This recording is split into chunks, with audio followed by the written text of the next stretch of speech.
All right, are you ready to go deep? We're on lesson 116 of A Course in Miracles. This is a review lesson, part of review number 3 in the workbook of A Course in Miracles. I didn't do a video yesterday because we're here on the Big Island and it's beautiful right now. But yesterday, the last couple of days were very rainy due to a tropical storm. Anyway, here we are. Lesson 116 for morning and evening review. Number 1, which was lesson 101, God's will for me is perfect happiness. God's will for me is perfect happiness. And then Jesus' commentary is, God's will is perfect happiness for me. And I can suffer, but from the belief there is another will apart from his. All right, we're going to come back to this. We're just reading it right now. Okay, number 2, lesson 102. I share God's will for happiness for me. I share God's will for happiness for me. Commentary, I share my Father's will for me, his Son. What he has given me is all I want. What he has given me is all there is. And then on the hour, this is paragraph 3, on the hour, you say, God's will for me is perfect happiness. You can think it. You don't have to say it out loud, but you can think it. God's will for me is perfect happiness. And on the half hour, I share God's will for happiness for me. So you do these lessons basically every hour. The first one on the top of the hour, the second one in the middle of the hour. Let's go over it. Let's talk about, go into a little bit of depth with this. So the first one is God's will for me is perfect happiness. Remember, God being love is also happiness. That was one of the previous lessons. So God being love, it's actually coming up. God being love, it's the next one, right? God being love is also happiness. Before Jesus says that, Jesus says, God's will for me is perfect happiness. But it makes more sense if you understand that God is love.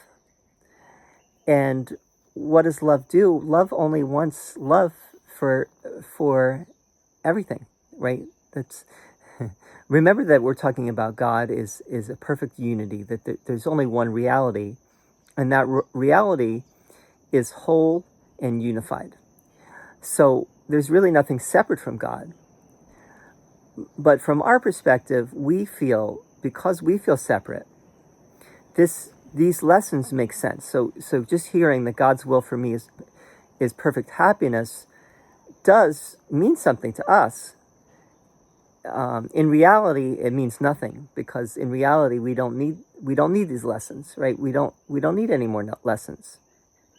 But from where we are right now, we definitely need to hear that, because so much of our time is spent being unhappy, and Jesus says elsewhere, even the littlest annoyance, just even a twinge of annoyance, is still suffering, because there's no order of difficulty in miracles, and there's no hierarchy of illusions. So even if you get a little bit annoyed, you're still missing the beat, missing the boat, right? You're still not quite there yet, because you are upset about something, and you're making the illusion real. You're forgetting that this is all a dream. And why are you forgetting it? Well, partly because you don't feel that, right? You don't feel that it's all a dream. You feel that it's very real. And it's hard to believe that it is all a dream. So that's part of our problem here, is that we don't completely trust what Jesus is saying. We don't trust this message. And I think we have to be honest about where we're at with all of this. So if God is love, let's just talk about this. God is love, then love can only want love for everything else, right? That seems to be a very basic idea, but we have the idea that God is loving, but God is also metes out justice where justice is due. in other words, that we will be punished for our sins, right? Or even our mistakes, we will be punished. And this is saying, no, you may feel, if you make mistakes, you will feel the weight of the mistakes. That's for sure. But does God want you to suffer because of your mistakes? No. The mistakes, if anything, there's only one mistake, really, right? The mistake is believing in separation. Because if you did not believe in separation, then you would be not making all the same mistakes. Because all the mistakes we make are ego-based mistakes. But the mistakes, all mistakes can be corrected. Mistakes are not sins. And that's a very important distinction and a very important principle of the Course, is that mistakes are not sins or errors. Errors and mistakes are the same things. Error, mistake, they're not sins. They just call for correction, right? They call for us to do something about them in order to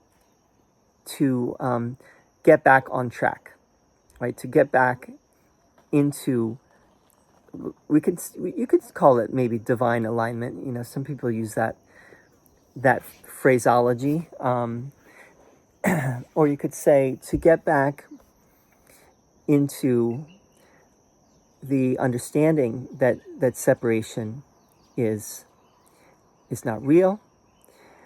Our mistakes, we don't have to be so serious about everything. Sin is very serious. A mistake is not so serious.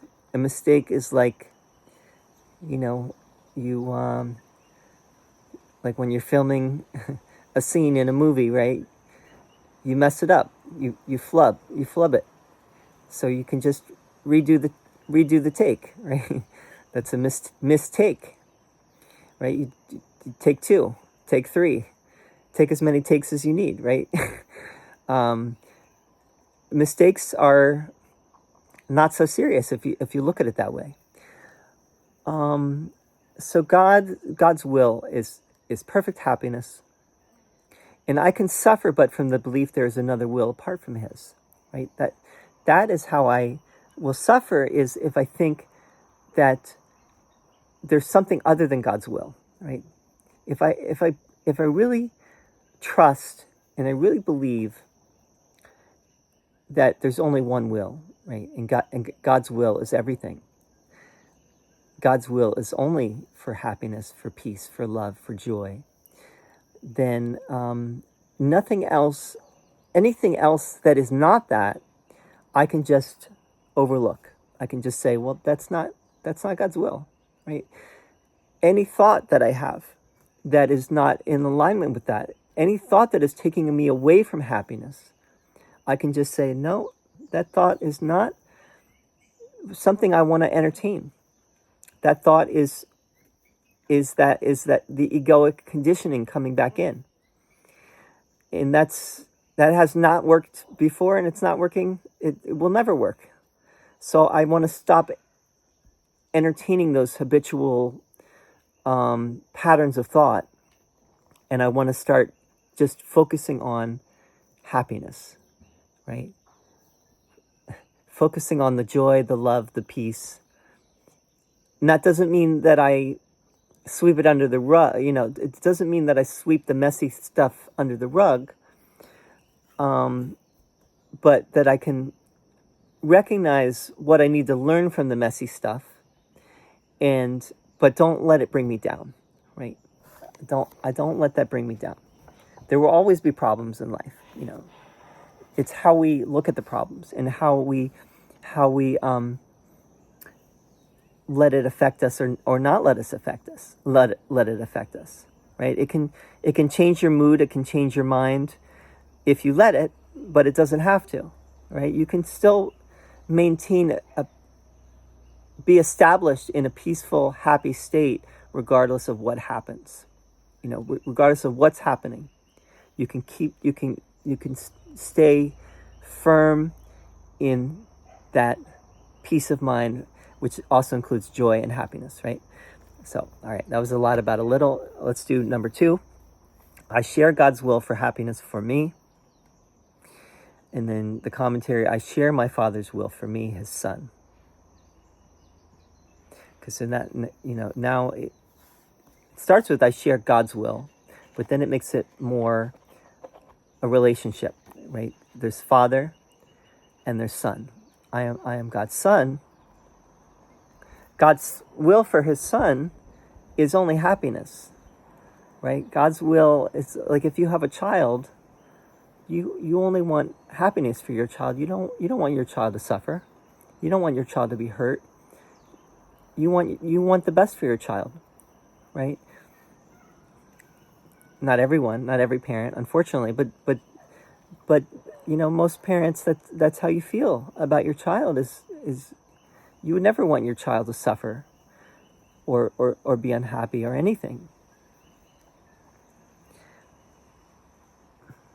What he has given me is all I want. What God, my Father, has given me is all I want. Right? It's all God's will is, you could say, is the same as wanting, right? To will something is to want something. So God wills, God wants perfect happiness for me, right? He doesn't will or want anything else. What he has given me is all there is, right?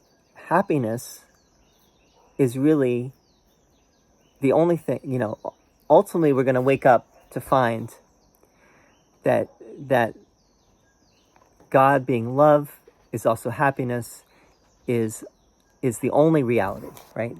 That's the only thing there is. In our world, there seem to be opposites. There seems to be happiness and sadness. There seems to be love and fear. There seems to be all these dualities. But in reality, there's only oneness.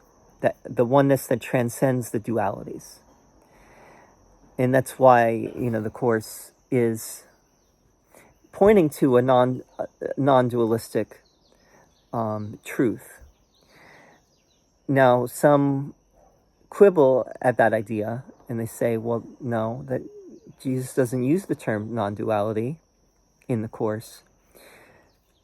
Well, you don't have to use the term it's true. You don't have to use the term non-duality. Non-duality is just a concept. It's just a word, just a concept. So you can say oneness, because Jesus does use the word oneness. You could say,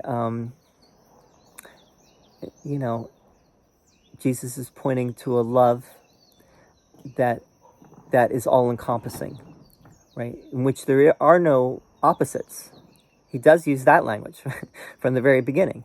So he doesn't use the word non-duality, but that's what it is. I mean, that's what is being gotten at here. Anyway, saying a lot about a little, but I hope it's helping. And next lesson is lesson 117, of course. It comes after 116. And we'll get there soon. And I'm going to do another couple videos. I'm celebrating the good weather, so I'm going to do another couple videos today. I'm going to do one on actually J. Robert Oppenheimer and the verses from the Bhagavad Gita that he quoted. And I'm going to get to a video that I meant to get to the other day about life is a school. So stay tuned for more. I'll do that very soon. Thank you.